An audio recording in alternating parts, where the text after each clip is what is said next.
우리 오늘은 지난주 이어서 그 문학적 장치 부분을 문학적 접근을 계속 우리가 해 나가게 될 것 같습니다. 그래서 첫 타임 그 휴식 전에 요 문학적 장치 중에서 문학적 장치를 두 개를 하려고 하는데 하나는 물 그리고 또 하나는 빛 그렇게 하려고 하는데요.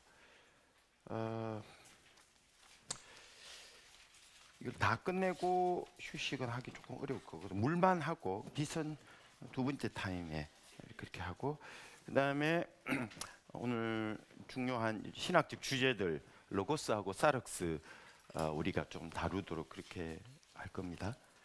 그러면 아마 오늘 두 번째 강의는 다 끝날 것 같습니다. 그리고 다음 주에 예수의 자기 계시 중에 에고 에이미하고 들림, 영광, 고단, 그거 보고 그러면 다음 주는 끝날 것 같고 그 다음 주에 이제 마지막으로 요한복음에 나오는 여성, 남성 그다음에 몇 가지 좀 중요 주제들 한 두세 가지 이렇게 나누면 아마 전체적으로 요한복음이 다 이렇게 서베이가 되지 않을까 이런 생각이 듭니다. 그래서 전체적으로는 문학적인, 신학적인 그리고 중요 주제들 이런 식으로 아마 전개될 것 같습니다. 그래서 오늘은 이제 먼저 문학적 장치 이어서 그 심벌에 대해서 이야기 조금 하려고 합니다. 심벌 상징인데요. 제 강의가 이게 제가 좀 읽으면서 하는 타입이라가 이렇게 제가 막 이렇게 잘못하고 이렇게 읽으면서 하는 타입이라 조금 보면서 그렇게 하도록 그렇게 하겠습니다. 이제 문학 장치 상징에 대해서 조금 이야기하려고 하는데요. 요한복음에서 예수님은 길, 빛, 그다음에 떡 이렇게 빗대어집니다. 굉장히 중요하죠. 예수님이 길, 그다음에 빛, 떡에 연결되어지고 있다라는 것이죠. 상징과 관련 짓는다면 요한복음에서 길이나 빛, 떡은 전부 다 예수님을 가리킨다 이렇게 볼 수가 있습니다. 상징한다 이렇게 말할 수 있겠죠. 근데 이 상징은 이제 메타포하고 비슷합니다. 제가 최근에 올해 그 신약 연구지에 메타포 믿음의 은유와 환유에 대해서 논문을 하나 기고를 했는데 지금 이제 박사과정 하고 있는 학생 한 분도 이미 이 메타포에 대해서 논문을 쓰셔서 박사학위 받으셨고 우리 학교에서 지금도 또 쓰고 계십니다. 근데 이 메타포하고 상징은 거의 이제 같은 개념이다 이렇게 좀 볼 수 있는 좀 더 상징보다는 메타포가 좀 더 문학적인 용어로 다루어지고 있기도 합니다. 메타포의 역사는 굉장히 오래됐죠. 고대 사회에서부터 있었던 이제 문학적인 장치인데 이 상징이 은유와 비슷한 역할을 합니다. 지난주에 본 것처럼 A를 말하기 위해서 B를 사용하는 것. A를 말하려고 하는데 언어는 B를 사용을 하는 거죠. 그래서 B를 들을 때 A를 떠올릴 수가 있어야 되는 겁니다. 굉장히 중요한 장치입니다. 귀는 B를 듣지만 머리에는 A를 이걸 이보킹한다 그러죠. 떠올릴 줄 알아야. 다시 말하면 오픈한다 이렇게 열을 줄 알아야. 그다음에 메타포가 이루어지는 겁니다. 상징도 이루어지고요. 굉장히 많이 나옵니다.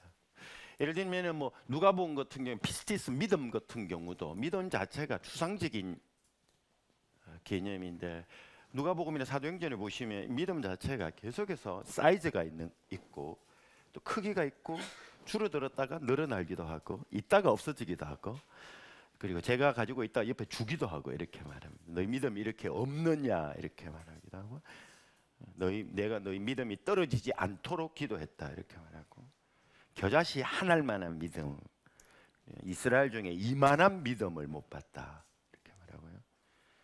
우리에게 믿음을 더하소서 이렇게 믿음은 전가되어질 수 있는 거고 뭐 등등등 이처럼 믿음도 이런 식으로 다 이해되어지는 거 전부 다 메타포입니다. 믿음을 이해하려면 방금 이야기했는 것처럼 양, 수와 같은 개념을 사용을 할 줄 알아야 이 믿음이 이해가 되어지는 거죠. 마찬가지로 요한복음에도 그 신약 성경에서 가장 많은 메타포 혹은 상징이 사용되어지고 있는 게 요한복음입니다. 물론 요한계시록이 1위지만 복음서 중에서는 요한복음이 가장 많이 사용되어진다고 볼 수 있겠죠. 그래서 이처럼 청자들은 이제 B를 이해하기 위해서 A에 대한 정보를 환기할 수 있어야 한다, 이렇게 말할 수가 있습니다. 그래서 A에 대한 지식이 없으면 B를 이해를 할 수가 없는 겁니다. 왜냐하면 의도가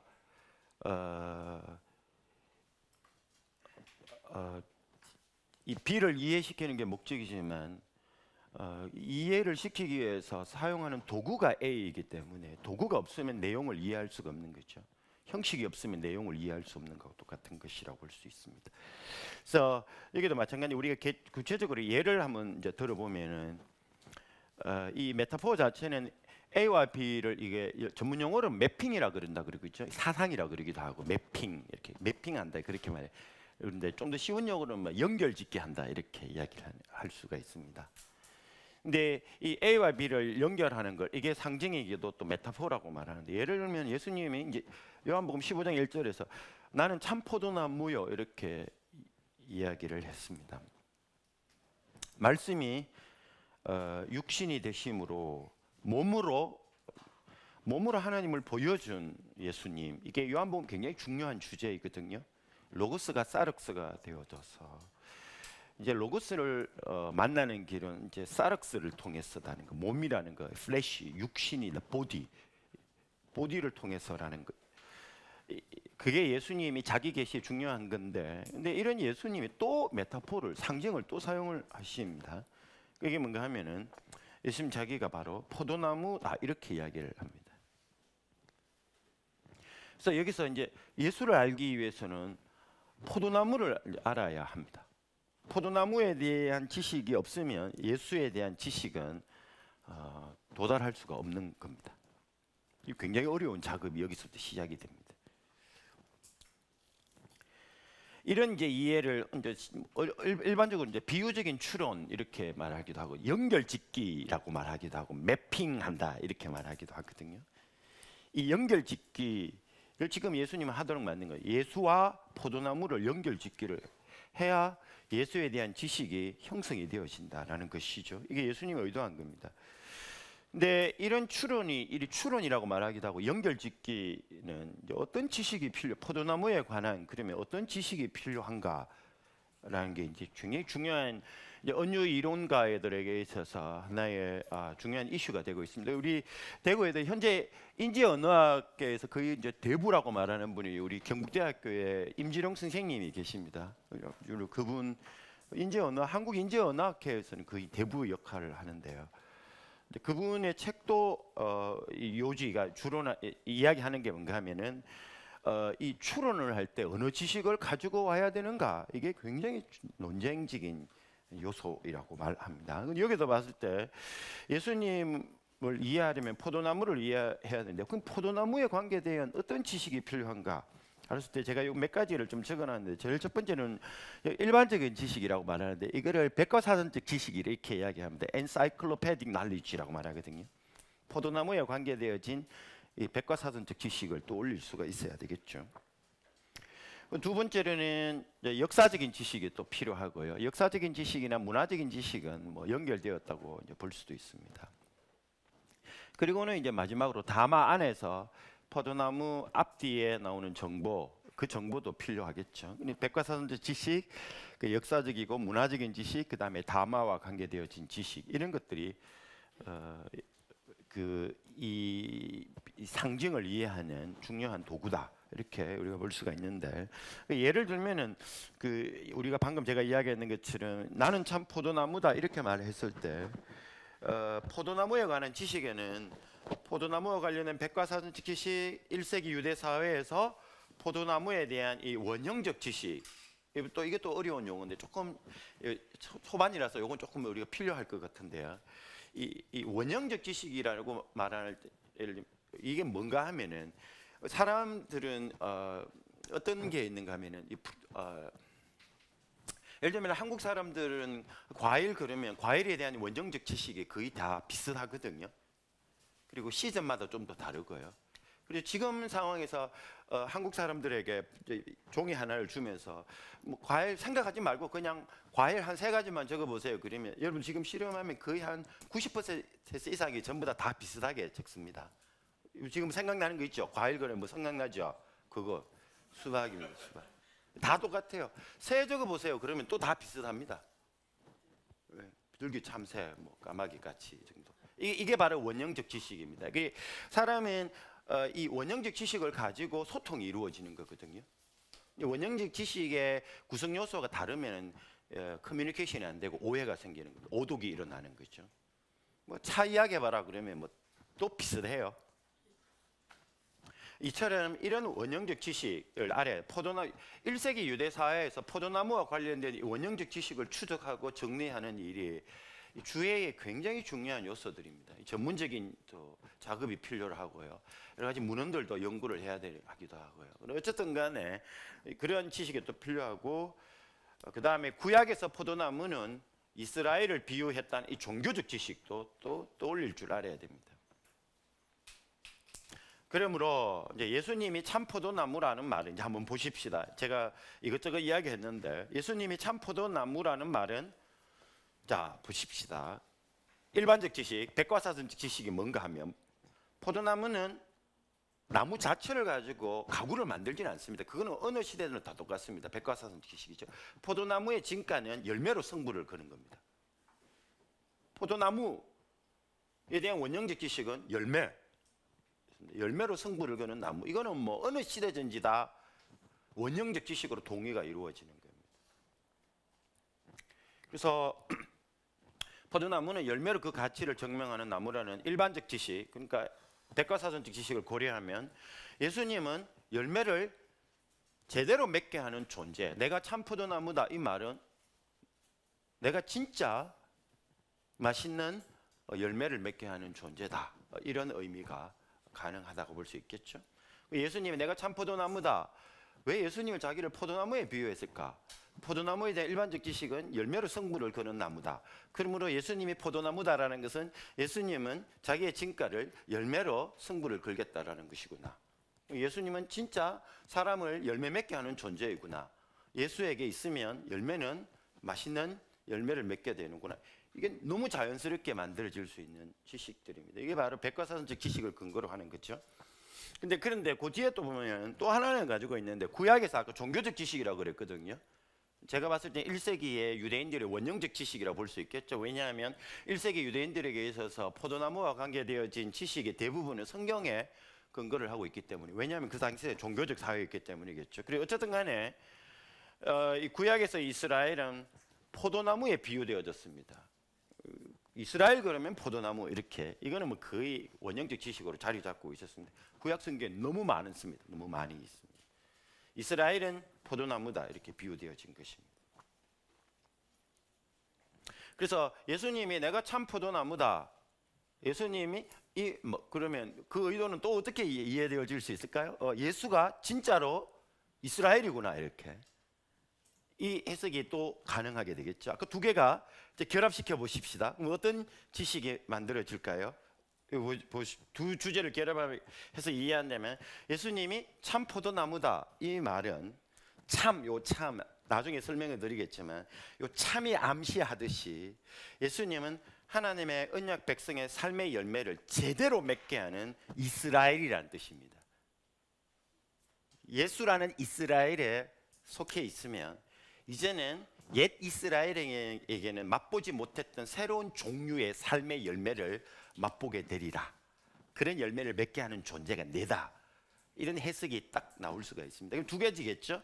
원형적 지식과 그다음에 제 말은 백과사전적 지식과 종교적 지식 두 개를 다 결합을 해서 이렇게 이해를 할 수 있는 거죠. 자, 이거 제가 이제 제가 방금 말했는 것처럼 요한복음에 나오는 수많은 이 상징들이 많이 있는데 이걸 어떻게 해석할 것인가에 대해서 하나 예를 들어서 제가 설명을 했는 겁니다. 자, 그 다음에 이제 본격적으로 요한복음에 나오는 상징 제일 중요한 게 뭔가 하면 하나는 휘도르하고 물하고 빛, 이 두 개가 요한복음의 중요한 이 상징의 요소들이거든요. 먼저 히도르 물부터 한번 볼게요. 아주 재미있는 이제 주제가 펼쳐지는데요. 자, 집중해서 좀 봤으면 좋겠습니다. 먼저 1장에 2장부터 보면 가나 혼인잔치 기적이 나오는데 제가 먼저 이거 조금 읽으면서 이야기를 좀 해 나갈게요. 가나 혼인잔치는 요한복음에 나오는 총 7개의 표적 중에서 첫 표적입니다. 첫째가 제일 중요합니다. 표적은 아까 은유하고 똑같다고 그랬죠. 그래서 표적은 가나 혼인잔치에 일어난 사건은 그 자체로만 의미가 있는 게 아니라 가리키는 바가 있습니다. 그렇기 때문에 첫 표적이기에 가리키는 바의 의미가 더 중대하고 의미 깊다라고 말할 수 있겠죠. 그래서 가나 혼인잔치 첫 표적 우리 이야기를 보면 물로 포도주를 만든 겁니다. 물로 포도주를 물이 나오죠. 그래서 제가 물에 대한 예를 중에 첫 번째로 가나 혼인잔치 이야기를 했습니다.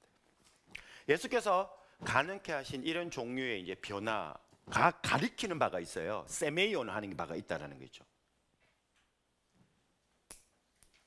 근데 그 가리키는 바를 찾아 나가는 게 물의 상징적 역할을 이해하는 길입니다.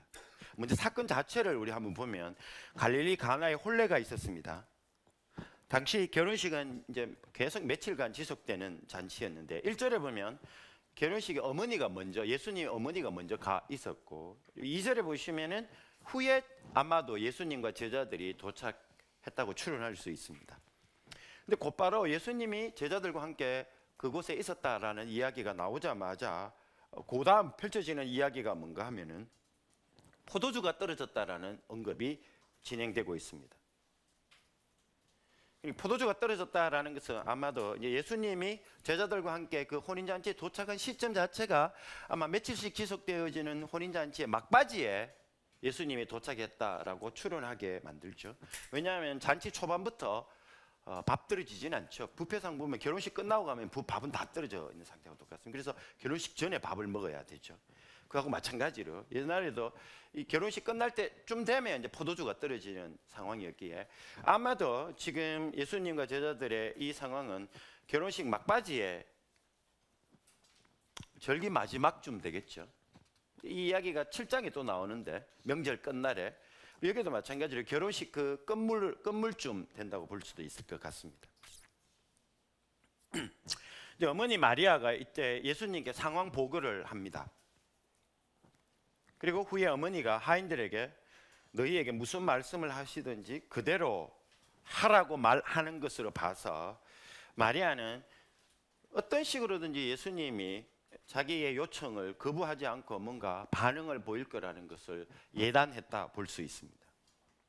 뭐 그게 기적이든지 아니면 다른 자연스러운 해결 방식이든지 예수님은 어떤 식으로든지 해결을 하실 거라는 생각을 했기 때문에 마리아가 예수님에게 요청을 했다고 볼 수 있겠죠. 상황 보고를 했다고 볼 수 있을 겁니다. 근데 예수님이 그게 나와 무슨 상관이 있냐고 대답을 하십니다. 아마도 예수님이 이 상황에 깊이 관여하기를 원치 않으셨다라는 것을 표현했다고 볼 수 있겠죠. 근데 그 이유를 예수님이 덧붙여 줍니다. 내 때가 아직 이르지 아니하였다라고 말하고 계십니다. 아마도 지금 예수님은 아직 자기가 공적인 사역, 사람들이 다 보는 앞에서 뭔가 공개적인 사역을 할 때가 아니라고 생각하셨던 게 틀림없어 보입니다. 공간복음에 따르면 예수님의 공적 사역은 세례 후에 갈릴리에 오셔서 시작했는데 그때가 세례 요한이 옥에 잡힌 후였습니다. 예수님의 공생애의 시작점은 세례 요한이 감옥에 들어가고 난 다음에 예수님이 바톤을 이어받아서 출발을 하거든요. 그런데 요한복음에 따르면 2장, 그러니까 가나 혼인잔치가 벌어지고 있는 2장은 요한이 아직 옥에 잡히지 않는 상황이었습니다. 3장 24절 누가 한번 읽어보시겠습니까?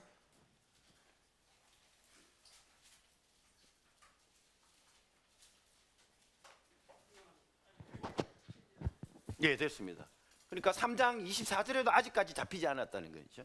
공간복음을 근거로 한다면 예수님은 아직 공생애 시작할 타이밍이 아닌 거죠. 잡히고 난 다음에 공간복음에서 공생애를 시작하셨으니까요.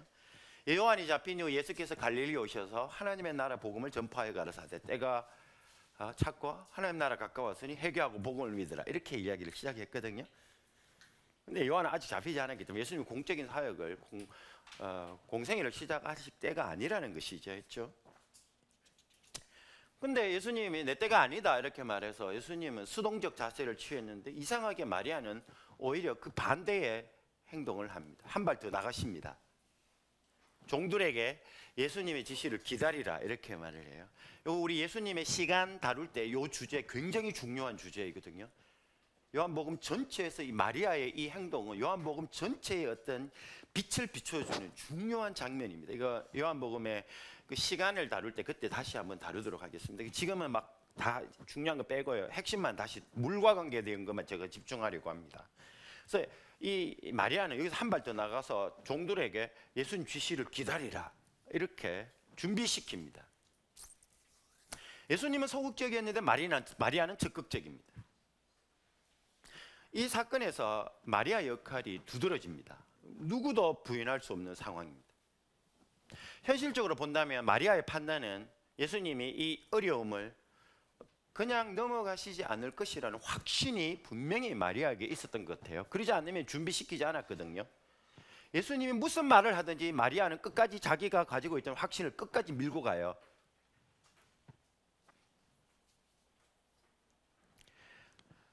아마 친척집 잔치였기 때문에 라고 생각했을 수도 있을 겁니다. 그건 본문에 나오지는 않습니다. 그러나 어쨌든 간에 마리아는 끝까지 자기가 생각했던 바를 밀고 나갑니다. 신학적인 이제 정답은 이렇게 볼 수 있겠죠. 예수님은 분명히 하나님 아버지께서 나에게 주셨던 그때가 아직 이르지 않았기 때문에 내가 섣불리 행동하지 않겠다라는 겁니다. 하나님의 때가 아니기 때문에 나는 움직이지 않겠다라고 말하면 진짜 하나님에게 순종적인 사람은 뭘 해야 되는가 하면은 순종해야 되죠. 예수님의 그 말을 받아들여야 되죠. 그리고는 예수님에게 더 이상 어떤 행동을 요청하지 않아야 합니다. 그게 순종적인 것이고 그게 믿음의 사람의 태도라고 볼 수 있습니다. 근데 마리아의 태도 그리고 이어지는 예수님의 개입은 굉장히 이 패턴을 뒤집어 버려요. 때가 안 됐기 때문에 기다리라. 이게 예수의 함이었는데 마리아는 때가 안 됐는데도 준비를 시켜버립니다. 굉장히 중요한 마리아의 태도가 나옵니다. 그래서 일반적으로 그리스도인들이 생각하는 순종적인 믿음의 사람의 행동은 아닌 것 같이 보입니다. 그러나 어쨌든 간에 마리아의 이 적극성 때문에 수동적이었던 예수가 적극적으로 바뀌게 됩니다. 예수의 행동 방식 자체가 바뀌게 돼요. 마리아의 적극성 때문에. 그리고 예수님이 개입이 이루어집니다. 예수님 자기 말을 번복하는 일이 마리아의 적극성 때문에 일어나게 된 거죠. 자, 이런 이야기가 뭘 의미하는가 하면은 마리아의 태도와 이어지는 예수님의 개입은 말하는 바는 뭔가 하면 이 때라는 거, 요한복음에서 말하는 이 카이로스, 이 때라는 것 자체는 기계적으로 오는 게 아니라는 겁니다. 우리가 시계가 가지고 있으면 아직 시간이 30분 남았네 이런 식으로 기계적으로 시간을 보고 때가 됐다 안 됐다 판단하지 말라는 신호일 수도 있습니다. 하나님이 말하는 때는 기계적으로 오는 것이 아니라 오히려 준비된 사람에게 침투해 들어오는 때라는 것, 이 의미를 만들어내고 있습니다. 준비되면 때가 형성되어지는 것이다 라는 의미가 여기서는 불가피해 보입니다. 그리고 그 일이 만일에 11절에 말하는 것처럼 하나님의 영광을 위한 일이라면 더욱더 그러합니다. 준비된 자에게 때가 도래하는 것이죠. 때가 됐기 때문에 때가 도래하는 게 아니라 제가 방금 말했던 표현은 시간에 의존한 때의 개념입니다. 준비된 자에게는 때가 도래하는 일이다 라는 걸 보여주고 있겠죠. 나중에 좀 더 추가적으로 보겠습니다. 왜냐하면 여기서 집중은 물에 집중을 해야 되니까요. 하지만 이제 그렇게 시작된 때가 또 온전한 성취의 때라고는 기대할 수는 없습니다. 그렇게 일어난 사건은 준비 때문에 예수님이 행동하셔서 일어난 어떤 사건은 온전한 것이라고는 볼 수는 없습니다. 왜냐하면 이미 언급한 것처럼 표적이기 때문에 그렇습니다. 표적, 맛보기입니다. 이것을 통해서 다른 것을 보도록 만들게 하기 때문에 그렇습니다. 그럼에도 이제 중요한 것은 때가 아닌데도 마리아의 적극적인 준비 때문에 그 때를 맛보기이지만 선취이지만 맛볼 수 있게 되었다는 것은 굉장히 중요한 의미다라는 것도 기억해야 됩니다. 자, 마리아에 의해서 상황이 준비된 것을 보십시오. 오타가 났습니다. 마리아에서 의해서 상황이 준비된 것을 보자. 이제 중요한데 예수님이 하인들을 부릅니다. 그곳에 유대인의 정결 예식을 따라 두세 통 드는 돌 항아리 6이 있었습니다. 당시 한 통은 약 34리터였거든요. 두세 통이라는 말은 68에서 92리터 정도의 물이 들어가는 항아리라는 말이에요. 그런 항아리가 6개가 있었습니다. 한 항아리에 68에서 90리터의 물이 들어가는데 이게 6개가 놓여져 있었다라는 거겠죠. 예수님은 하인들에게 그 항아리에 물을 갖다 채우라 명합니다. 하인들이 지시에 따라 물을 채우자 예수님이 이제 떠서 연회장에게 갖다 주라 합니다. 아마 잔치를 책임지고 있는 사람에게 포도주가 있다는 것을 알리기 위해서 예수님은 종들에게 연회장에게 갖다 주라고 말했을 수 있습니다.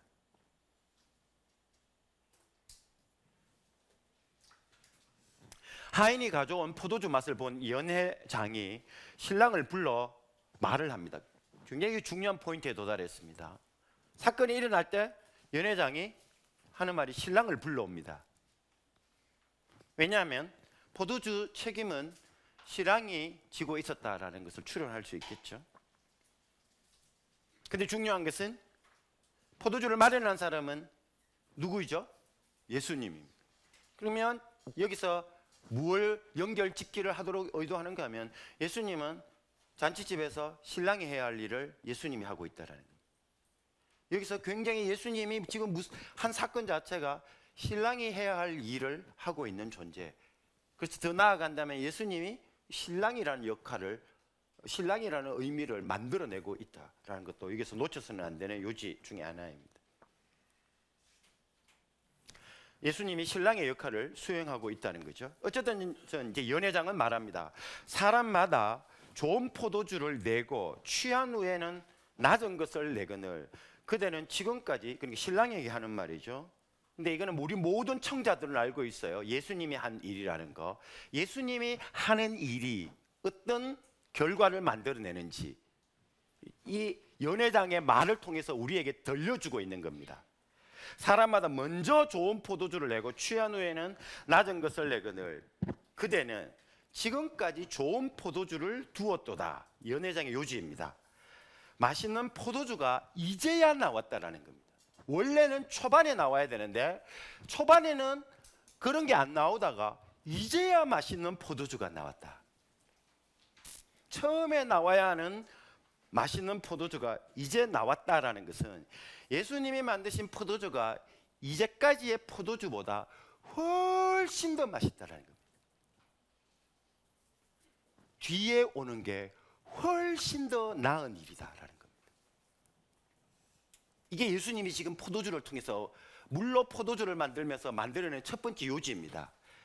뒤에 게 더 나아요.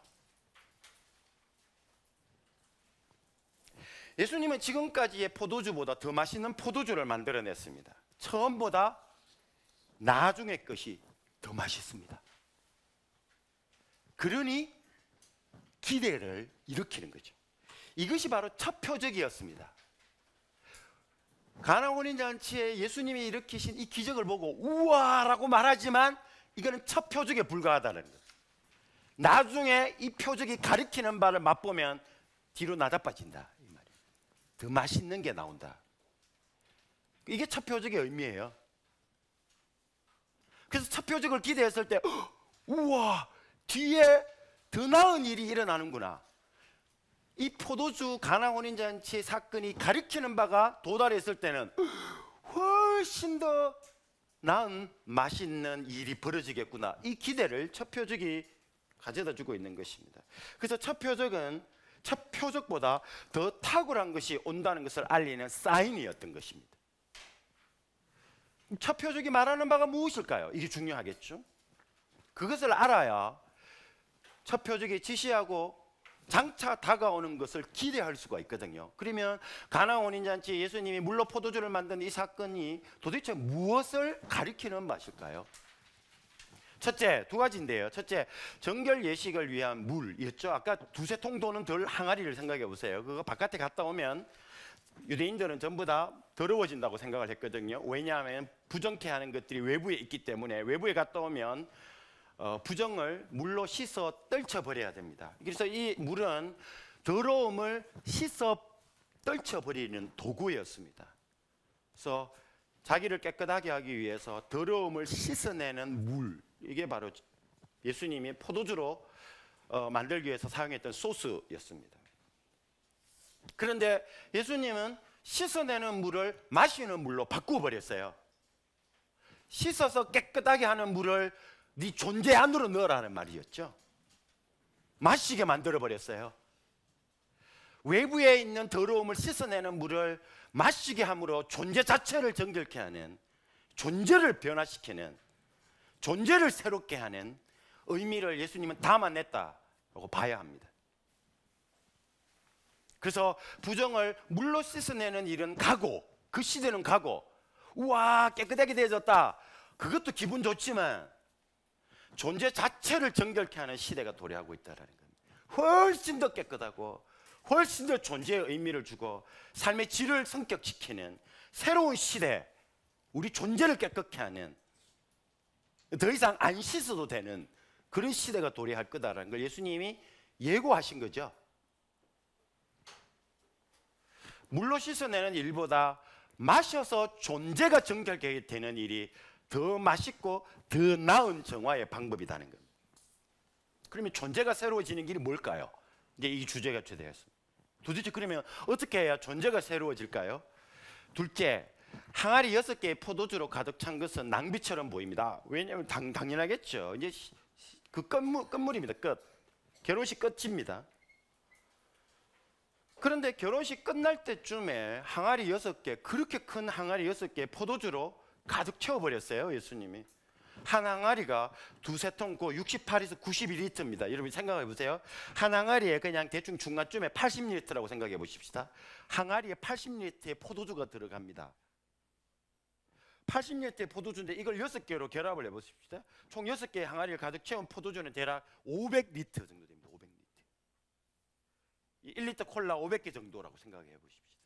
지금 어떻게 보면 낭비죠. 이제 다 끝났는데 뭐 이렇게 풍성하게 만드시는가? 예수님은 그냥 오버한 거 아닌가 이렇게 생각할 수 있습니다. 그게 표적의 의미가 있습니다. 잔치 막바지에 이런 포도주 양이 필요한가라는 질문이 생길 수 있겠죠. 숱한 사람들이 그렇게 질문을 했습니다.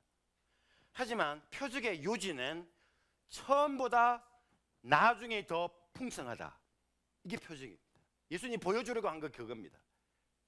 처음보다 나중에 훨씬 더 낫다, 이걸 예수님이 보여주기 위해서 가나 혼인잔치를, 기적을 일으키셨거든요.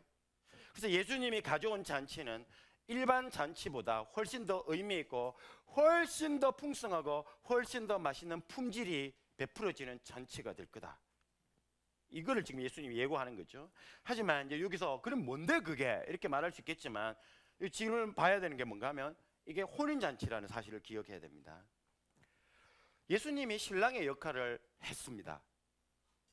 그리고 거기에서 암시된 것처럼 이 표적이 가리키는 바는 예수님이 신랑이 되시는 혼인잔치는 나중에 가져올 건데, 그게 뭘 의미하는지는 구체화되겠지만 예수님이 신랑이 되어서 벌여지는 어떤 혼인잔치는 그 어떤 혼인잔치보다 더 나은 잔치가 되리라는 것입니다. 혼인잔치는 원형적 지식은 뭔가 하면 새 출발, 새 생명의 출생을 기대하는 겁니다. 이 두 개죠. 새 출발, 새 생명의 출생, 이게 가장 원형적이십니다. 결혼 그러면 딱 두 개입니다. 그래야기에 예수님이 가져오실 혼인잔치는 전혀 다른 새로운 출발, 그리고 완전히 새로운 종류의 생명, 출생을 예고하는 거다, 이렇게 봐야 됩니다. 가나 혼인잔치, 지금보다 나중에 혼인잔치가 더 낫다, 그러면 혼인잔치는 새 출발, 새 생명이라면 예수님이 버리시는 혼인잔치를 통한 새로운 출발과 새 생명은 지금보다 훨씬 더 맛있는, 훨씬 더 나은 새로운 출발과 새 생명이 탄생되어질 것이라는 예고를 해주고 있는 것입니다. 그게 뭘까요? 여러분 여기서 우리가 봐야 될 게 이사야 25장 6절 8절인데 우리 다 같이 한번 볼까요? 이사야 25장 6절에서 8절 누가 한번 읽어보시겠습니까?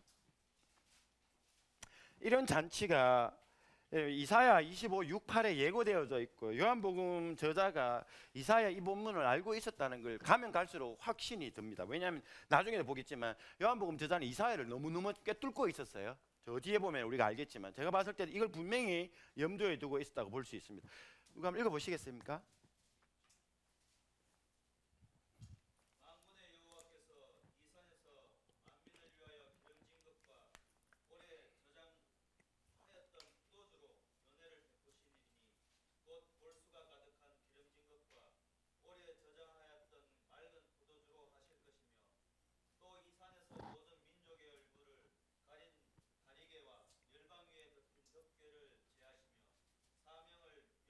사망.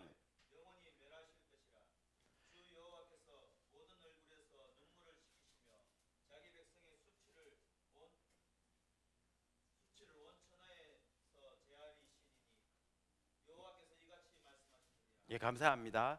이사야 25, 6, 8이 예고하고 있는 것은 뭔가 하면은 하나님의 마지막 날에 시온산 위에서 포도주 잔치를 벌일 거라는 겁니다. 그럼 뭘 기념하기 위한 걸까요? 나와 있는 것처럼 사망이 사망한 사건입니다. 하나님이 만드신 선한 세상과 사람에게 더 이상 죽음이 지배하지 못하는 날이 올 거라는 겁니다. 그 날이 도래했을 때 하나님이 베푸실 게 포도주 잔치예요. 이게 이사야가 내다보고 있는 종말론적인 잔치입니다. 사망이 사망한 것을 기념하기 위해서 하나님은 포도주로 연회를 베풀 것이라는 것입니다. 더 이상 생명이 부패 앞에서 움츠려들지 않는 시대가 올 것이라는 것이죠. 예수님이 하신 첫째 표적은 바로 이런 의미가 있습니다. 첫 표적으로 시작해서 도착한 마지막 7번째 표적은 예수님의 부활입니다. 사망이 사망하게 된 사건이 부활이기에 첫 표적 가나 혼인잔치는 사망이 멸하고 새 생명의 출현이 있을 마지막 부활을 예고하는 겁니다. 예수의 부활이 맛볼 때 우와 이게 진짜구나 이런 암시를 첫 표적 가나 혼인잔치가 주고 있다라고 볼 수 있습니다. 그래서 가나 혼인잔치는 그것보다 더 나은 잔치, 더 즐거운 잔치가 도래할 것을 예고하고 있다 라는 것을 우리에게 기대를 해주고 있습니다. 이게 첫 번째 물이고요. 두 번째로는 여러분들 두 번째 물이 또 나오는데 휘도르가 나오는 게 사마리아 여인과 살아있는 물입니다. 여기 4장 7절, 10절, 15절 이거는 그냥 이야기만 하고 넘어가겠습니다. 사마리아 여인과 대화 중에서 예수님이 물 주제로 이야기하는데 사용하셨던 표현이 이렇습니다. 내가 주는 물을 마시는 자는 영원히 목마르지 아니하리니 내가 주는 물은 그 속에서 영생하도록 솟아나는 샘물이 되리라. 이 말을 어디서 했는지 그리고 누구에게 했는지가 굉장히 중요합니다. 사마리아에서 했다는 걸 기억해야 돼요. 나중에 이야기했지만 사마리아는 유대인들에 의해서 유대 지역에 있는 사람들에 의해서 이류 시민으로 찍힌 사람이죠. 세컨드 시티즌입니다. 짝퉁이죠. 짝퉁 유대인. 그래서 나중에 굉장히 서러워가지고 사마리아 오경도 만들고 시온산 위에 성전이 있을 것을 다 지우고 대신에 그리심산에 성전이 세워질 것이라고 이렇게 화이트 칠해가 이렇게 할 정도로 하여튼 이 짝퉁 유대인들이었습니다. 근데 여기서 사마리아뿐만 아니라 누군가 하면은 여인이었어요. 여인은 또 당시 남성에 의해서 또다시 성별 차별을 받았던 존재였던 거죠. 이런 점에 봤을 때 사마리아 여인이라고 말하는 것은 민족적으로 성별적으로 목마른 가운데 있는 존재입니다. 아무리 해도 태생적으로 약점을 지니고 태어난 존재입니다. 다시 말하면 유대 중심에서 밀려난 자의 갈증, 태생적으로 성별 차별을 받고 있는 여인이 맛볼 수밖에 없는 목마름, 그게 여기에 함이 되어졌다고 볼 수 있습니다. 실제로 그렇게 나오고요. 그래서 목마름은 변방에서 밀려난 사마리아 사람과 그리고 성별에서 밀려난 여인에게 타오르고 있는 갈증이었다. 여기서 이런 의미는 충분히 여기서 만들어집니다. 그래서 예수님은 이 사마리아 여인에게 중심에서 변방에 밀려난 사람에게, 시골 사람에게, 그리고 또 하나는 여성에게 예수님은 내가 주는 물을 마시는 자는 목마르지 아니하리니 내가 주는 물은 그 속에서 영생하도록 솟아나. 요거 좀 이따 나중에 설명을 드리도록 하겠습니다. 지금은 샘물이 되리라. 뭔가 이 갈증을 채우는 물이다라는 암시를 주겠죠. 다르게 제가 요지를 중심으로 이끌어내는, 그리고 젠더를 바꾸어주는 그 개념이 아닙니다. 그렇게 생각하면 완전히 이 예수님의 뜻을 오해하는 겁니다. 갈증 채워준다 그러네. 어이구 이제 시골에서 수도권으로 진입할 모양이네. 노 그게 아닙니다. 성별을 바꿔주게, 그것도 아닙니다. 새로운 종류의 갈증을 채워주는 물을 내가 주겠다라고 말한 것인데요. 자, 어쨌든 간에 아까 제가 여러분들 첫째 지금 가나 혼인 잔치하고 지금 이거 막 믹스돼 가지고 어쩌면 보면 걷잡을 수 없을 텐데 그냥 내버려 두세요. 나중에 연결시키면 됩니다. 어쨌든 간에 지금은 두 번째 물을 봤을 때 사마리아 물은 새로운 타입의 이 물이 나와 버렸어요. 자, 그 다음에 여기서 또 끝이 아니라 세 번째 한번 보십시다. 세 번째는 38년 된 병자와 쏘기는 물입니다. 자, 여러분 사마리아에 올라가다가 이제 예수님이 어디로 갔는가 하면 중심에 갔습니다. 예루살렘으로 들어가려고 했는 거죠. 그래서 이번에는 예루살렘이 이렇게 되어 있겠죠. 요거는 사마리아고요. 그런데 이 예루살렘 명절이 되어서 예루살렘 성 안으로 들어가려고 하다 보니까 성 안에 못 들어가는 사람이 있어요. 중심에도 클래스가 나누어져 있었습니다. 병자들, 불구자들. 절기 때 거룩한 성전에 못 들어가요. 목마른 자는 중심에서 밀려난 사마리아에만 있는 게 아닙니다. 중심에도 급이 나누어져 있어요. 여기도 보니까 성전에 못 들어가요. 그래서 이 예루살렘 주변에 전부 다 연못에 모여 죽치고 앉아 있는 겁니다. 여기서 이제 38년 된 병자가 나옵니다. 이 물이 나와요. 물 주위에 모였습니다. 못 들어가니까 물 주위에 모인 거죠. 성전에 못 들어가니까 물이라도 들어가야 되겠다고. 물을 쏘기는 물이죠. 못 들어오게 하면 우린 갈 데 없는 줄 아나 하고 물 주위에 모여들어는 겁니다. 근데 거기 보시면은 이것도 잠시 넘어가려고 하는데 천사가 가끔 못에 내려와 물을 움직이게 하는데 움직인 후에 먼저 들어가는 자는 어떤 병에 걸렸든지 낫게 됩니다. 4절에 보면 앞에 이 관로가 쳐져 있죠. 사본상의 문제입니다. 이거는 원래 오리지널 사본 시나이 사본, 그러니까 요한복음에 의존하고 있었던 1차 소스라고 말하는 그 시내 사본이나 바티칸 사본에는 이 내용이 안 나오는 거죠. 그래서 후기에 첨가되어진 것이라는 것들을 갈로를 쳐줘서 이야기를 해주고 있는 겁니다. 뭐 어쨌든 간에 원본에 있었다고 하더라도 이 갈로 쳐져 있는 것이 암시하듯이 이건 뭘 의미하는가 하면은 신화입니다. 신화. 천사가 가끔 못에 내려오는데 물을 움직이게 하면 먼저 들어가는 자는 어떻죠? 어떤 병에 걸렸든지 다 낫게 돼요. 만병통치약이죠. 가짜입니다. 사람들이 만들어낸 위시를 집어넣은 거죠. 이게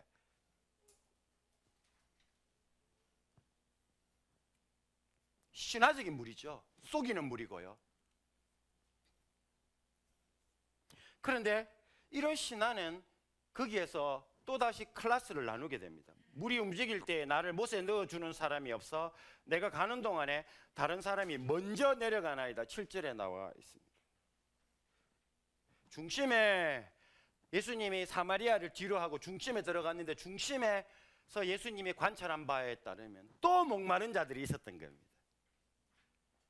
정결법에 의해서 못 들어가서 혹은 동작이 늦어서 못 들어가서 병 때문에 뒤처져서 도와주는 커넥션이 없어서 수많은 상황이 전부 다 자기를 목마르게 만들어버리는 이 새로운 세계가 여기에 있어요. 여기는 민족과 젠더의 문제가 있었다면 여기에는 또 다른 병과 커넥션의 문제가 생깁니다. 중심에 가도 목마름이 있었던 거죠. 신화적인 물리죠. 갈증을 채울 수 없는 물을 기반으로 여기에 사회가 건축되어졌어요. 여기 사회는 무슨 사회였을까? 사마리아 사회. 우물을 중심으로.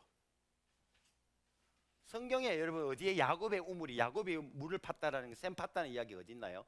이삭이 샘 팠다는 이야기가 있는데, 근데 사마리아 사람은 야곱 우물이라고 만들었죠. 그것도 신화예요.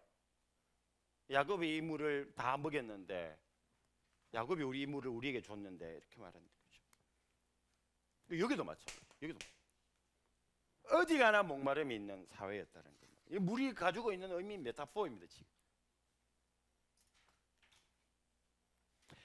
그리고 네 번째로 나오는 것은 7장 37절에 드디어 예수님의 명절 끝날에 성전의 중심에 섰습니다. 명절 끝날에 성전의 중심에 서요. 여기 딱 예수님 들어오신 거죠. 이제 보십시오. 처음에 사마리아, 그 다음에 성전에 못 들어가는 이, 지금 그림 조금 이상하게 됐네요. 이게 사마리아, 이게 유대 땅, 이게 성전인데 성전 주위에 이렇게 샘이 만들어져 있고요. 그 다음에 마지막에 여기 예수님이 성전 중심에 딱 서게 됩니다. 드디어 중심에 들어오셨어요. 여기서 그림적으로 봤을 때 딱 물을 가지고 공간적으로 타원형으로 이렇게 만들어지는 걸 볼 수가 있습니다. 여기서 굉장히 중요한 이야기를 예수님 하시죠. 누구든지 목마르거든, 누구든지 목마르거든, 이게 우리가 이제 보게 되는데, 내게로 와서 마시라, 요거 하고 그 밑에 거 보세요. 나를 믿는 자는, 요 보세요. 그걸 패럴렐리즘이라 그러는데 병행됐죠. 누구든지 목마르거든 내게로 와서 마시라 하고 그 밑에 거는 나를 믿는 자는, 이렇게 됐으니까 어떻게 내게로 와, 나가 연결되어 있고 믿는 거하고 마시는 거하고 연결되어져 있죠. 그렇게 우리가 봐야 됩니다. 예수님께 가서 마시는 것은 예수님에게 가서 예수를 믿는 것이다. 이렇게 우리가 연결을 시킬 수가 있습니다. 자, 보십시다. 그렇게 연결해서, 그러니까 예수님 보십시다. 여기 서서 이제 목마르면 다 온나, 사마리아 온나, 병자 온나, 함이 되어졌죠. 누구든지 다 오나, 이렇게. 누구든지라는 말 안에 제한을 두지 않는. 여기 오기까지 수많은 못 들어온 사람들을 봤어요. 민족적인 젠더 때문에, 병 때문에 연결이 없어서. 근데 온나 중심에 서셔서 명절 끝날에 가나 오는지 않지 마지막에 이야기처럼 누구든지 목마르거든 내게로 와서 마시라, 나를 믿는 자는, 이제 보십시오. 그 다음에 성경의 이름과 같이, 이제 굉장히 중요한 말이에요. 요한복음의 구약 인용이 굉장히 시키 바레트가 몇십 년 전에 했던 말인데요. 요한복음의 구약 인용 방식은 구약을 정빙 자료로서 어떤 본문 자체를 하나 가지고 와서 이야기하지 아니하고 구약 성경 전체에 흐르고 있는 주제를 가져와서 요한복음의 저자는 성경을 인용을 한다, 이렇게 이야기를 해요. 여기서 봤을 때 성경의 이름과 같이라고 말하고 있는 것은 뭔가 하면은 한 본문을 지금 염두에 두고 있는 게 아닙니다. 구약 성경의 여러 본문을 염두에 두고 그걸 뭉뚱그리로 그냥 이렇게 한 덩어리로 성경의 이름과 같이 이렇게 이야기된 거예요.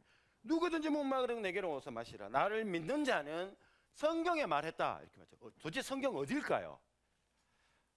성경의 이름과 같이. 여기서 봤을 때 성경은 제가 봤을 때는 딱 두 가지인데요. 먼저 우리 연대기술을 보면 여러분 잘 아시는 에스겔 47장에 여러분 이야기하시죠? 에스겔이 환상 중에 성전이 건축되어지고 그 건축되어진 성전에서 종말론적인 성전이라고 볼 수 있는데, 그 성전 문지방에서 물이 나와가지고 온 땅을 살리는 물이 나와서 대지를 살리는 역할을 에스겔 47장에 나오잖아요. 이제 그거 첫 번째로 성전에서 물이 새어 나오는 이야기. 근데 이 이야기가 누구에게 영향을 주는가 하면 스가랴에게 영향을 줬습니다. 왜냐하면 에스겔은 스가랴보다 앞서고 스가랴는 에스겔 뒤에 뒤따라오는 선지자였기 때문에 그렇습니다. 이걸 에코라 그래요. 전문 용어로 에코. 에스겔이 말한 게 이게 울려가지고 스가랴에게 영향을 준 거죠. 스가랴 14장 8절 누가 한번 읽어보시겠습니까? 저는 그거 확신합니다. 예수님이 지금 성경이라고 말했을 때 지금 우리가 말하고 에스겔 47장과 스가랴 14장 8절을 염두에 뒀다고 보는데, 누가 한번 읽어보시겠어요? 스가랴 저게 14장 8절.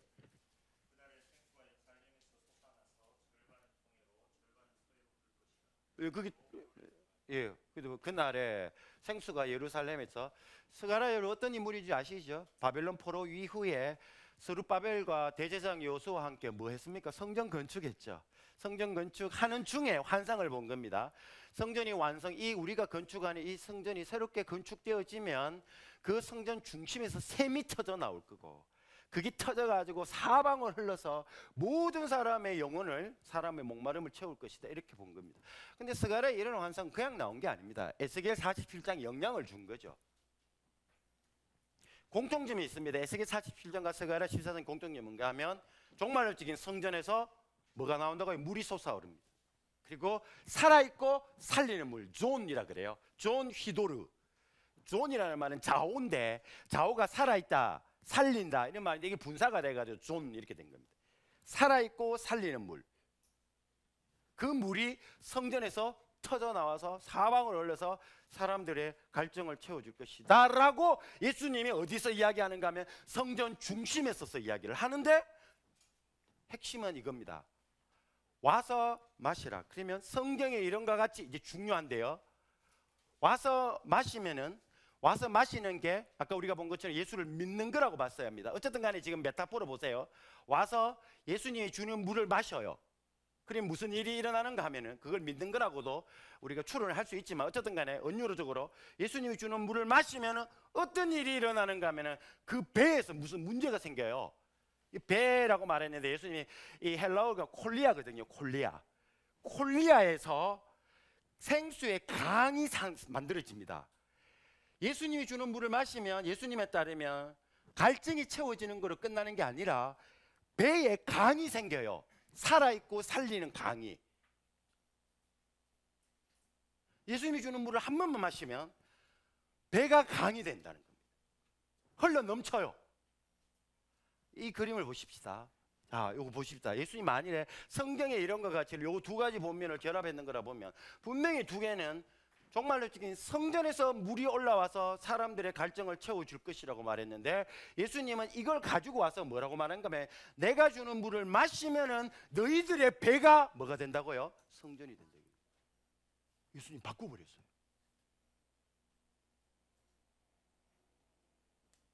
이게 창조적 구약 인용이라 그럽니다.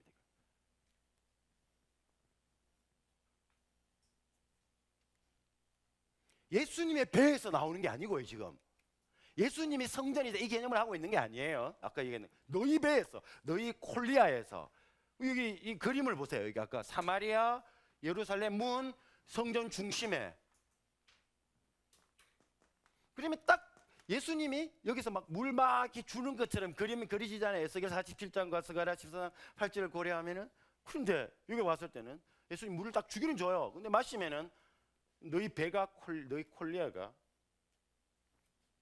강이 된다 이렇게 말해요. 근데 재밌는 것은, 여러분 콜리아에게 참조 3장 4절 누가 한번 읽어보시겠습니까? 요한복음 3장 4절 콜리아가 또 나오는데 누가 한번 읽어보시겠어요?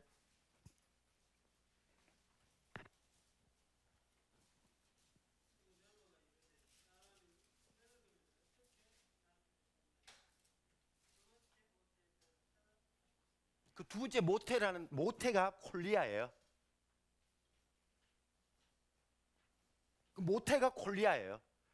그럼 예수님이 내가 주는 물을 마시면 너희 모태에서 물이 터져 나온다 이 말이겠죠. 양수가 터지는 거죠. 양수가 터질 때 무슨 신호입니까 그게? 생명이 출생되어지는 거예요. 가나 혼인잔치의 말이 여기서 빛을 주고 있는 거죠.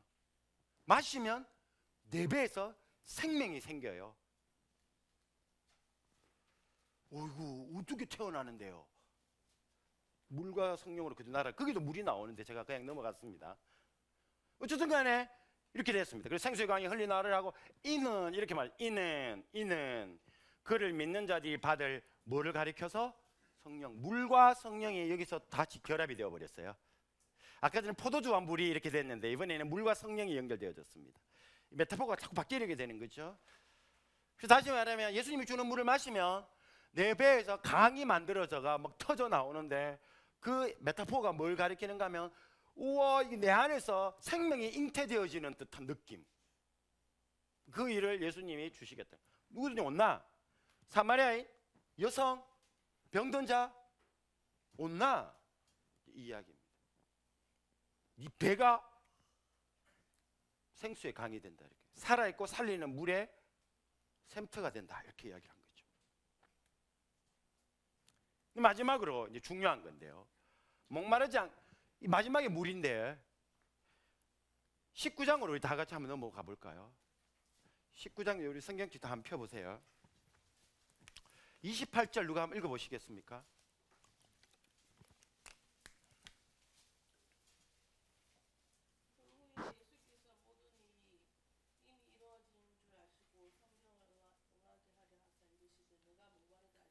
예, 됐습니다. 이게 굉장히 중요한 파라독스입니다. 또다시 성경에 나왔습니다. 성경을 응하게 하려고 예수님 뭐라고 말했는가? 목마르다, 이렇게. 분명히 목마르게 내 따라온나 물 줄게 해가 물 주겠다고 따라갔더니만 나도 목마르다, 이렇게 버렸어요. 이 무슨 황당한 시츄에이션입니까? 물 주세요 했더니만 나도 목마르다. 그리고는 돌아가시오.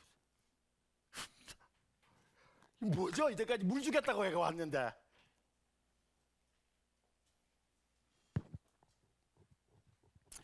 여러분, 예수님의 지난주에 본 것처럼 요한복음에서 예수님의 첫 육성은 무엇을 구하느냐, 이것이 예수님 첫 마디였습니다. 질문. 근데 마지막 말은 내가 목마르다. 무엇을 구하느냐로 시작하신 예수님은 목마르다로 끝이 나버렸습니다. 어디서 물을 구할까요? 이게 요한복음이 우리에게 던지는 질문이었습니다.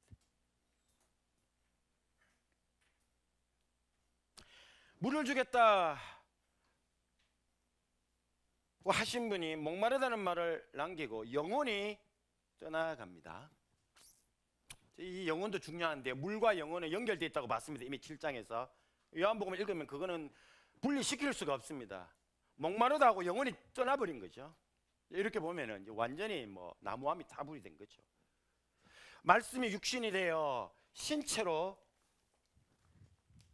하나님의 말씀을 신체화하신 예수께서, 그리고 신체로 말씀하신 분이 몸으로 목마르다라고 말을 남기시고 돌아가셨어요. 예수의 몸이 로고스였는데 로고스를 닮은 예수의 소마가, 이 신체가 목마르다는 말을 남기고 나왔습니다. 도대체 예수의 목마른 몸은 무슨 로고스인가요? 무슨 말을 하고 있는 걸까요? 그것도 성경을 응하게 하기 위해서. 이 예수님의 몸의 말을 우리가 어떻게 이해를 해야 되나 말입니다. 이 모순을 어떻게 이해를 해야 될까요? 예수님은 또 다른 베데스다 연못이 아니라는 증거가 뭘까요? 아까 잘못 이해하면 이 신화적인 물이랑 똑같네요, 예수님도. 이렇게 우리가 생각할 수 있습니다.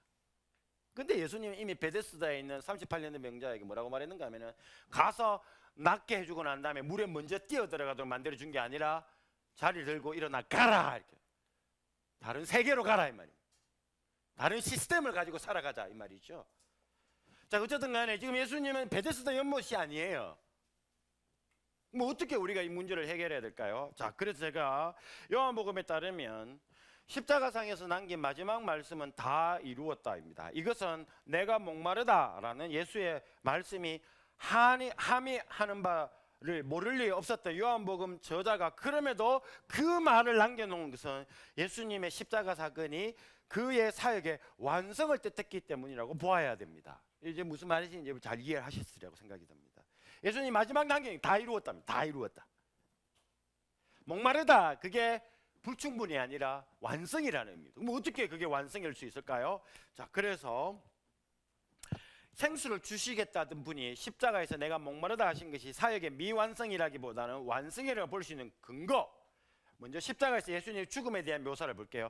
개역개정 19장 30절에 보면 이렇게 되어 있습니다. 머리를 숙이니 영혼이 떠나가시니라 이렇게 되어 있습니다. 이걸 헬라어로 제가 번역을 했는데 클리나스텐, 케라센, 파레도켄, 토프뉴마 이렇게 됐습니다. 클리나스라는 말은 이거를 숙이다 클리노인데 이게 분사예요. 숙인 후에 이런 말이거든요. 뭐뭐 한 후에. 그 다음에 케팔렌이라는 말은 머리입니다. 머리를 숙인 후에. 그 다음에 파레도켄이 나옵니다. 파레도켄의 원형은 뭔가 하면 파라디도미거든요. 이게 영어로 하면 패스 오버, 핸드 오버 이 뜻입니다. 파라라는 말은 옆으로, 디도미는 주다 이런 말이거든요. 그래서 패스 오버, 건네주다 이런 뜻입니다. 토프뉴만의 이야기 알고 있는 게 영을, 그 영을 이렇게 말할 수 있겠죠. 중요한 건 파레도켄 자체가 직설법이에요. 주어가 누군가 하면 3인칭 단수예요. 그가 건네주셨어요. 무엇을? 토프뉴마를, 영을. 자, 그래서 번역을 하면 이래 됩니다. 그는 그 머리를 숙이신 후 그 영을 건네주셨습니다. 우리 개역개정의 번역은 완전히 잘못 번역해요. 오역인 것 같아요. 이렇게 번역하면 안 돼요. 영혼이 저쪽으로 어디 떠난 게 아니에요. 주어가 그리스도입니다. 예수님이 그 영을 패스 오버한 겁니다. 이렇게 파라디도미 한 거예요. 요한복음에서 예수님의 십자가상은 영혼이 저쪽으로 떠나는 게 아니라 그림 언어로 예수님이 자기의 영을 건네주시는 사건이었습니다. 그래서 원문은 예수님의 십자가에서 마지막 장면을 죽음으로 보기보다는 그의 영을 사람들에게 주시는 모습으로 서술하고 있는 겁니다. 요한복음에서 영이 물에 빗대어졌는 것을 고려하면 예수님의 죽음은 그의 영을 주는 사건입니다. 내가 목마르다 하신 예수님이 죽었다라는 말은 자신은 목마르고 다른 사람들에게 영을 건네주신 것입니다. 그는 목마름으로 다른 사람에게 생수를 주시는 분이셨다라는 겁니다. 이런 의미는 이어진 사건에서 확정이 됩니다. 예수님의 죽음 후에 군인이 예수님을 창으로 찌르는 장면을 보십시오. 그중 한 군인이 창으로 옆구리를 찌르니 거기서 뭐가 나오는가 하면 옆구리를 푹 찔렀어요. 거기서 피와 물이 팍 터져 나왔습니다. 나를 믿는 자는 그 배에서 생수의 강이 흘러나오리라 했더니만 최초로 생수를 주신 분이 바로 예수님이신 그림을 그려주고 있는 겁니다. 지지한 것처럼 물로 성령을 지시한 요한복음의 이 세메이온, 물로 성령을 지시했습니다. 이게 요한복음의 세메이온입니다. 물은 성령이에요. 기억한다면 죽으신 후에 그의 몸 옆구리에서 터져나온 물은 그의 죽음이 성령을 내보내신 사건을 상징한다고 봐야 됩니다. 목마른 자에게 생수, 살아있고 살리는 물을 주시겠다는 예수님은 죽음으로 그 일을 다 이루신 것입니다. 죽음으로 그의 영을 주셨고 자신의 목마름으로 다른 사람의 갈증을 해결하셨다라는 겁니다. 이게 요한복음 전체에 나오는 물의 흐름이에요. 물줄기를 따라가다 보면 십자가 위에서 물이 쏟아져 내려와요. 좀 쉬었다가 빛 이야기 조금 할게요.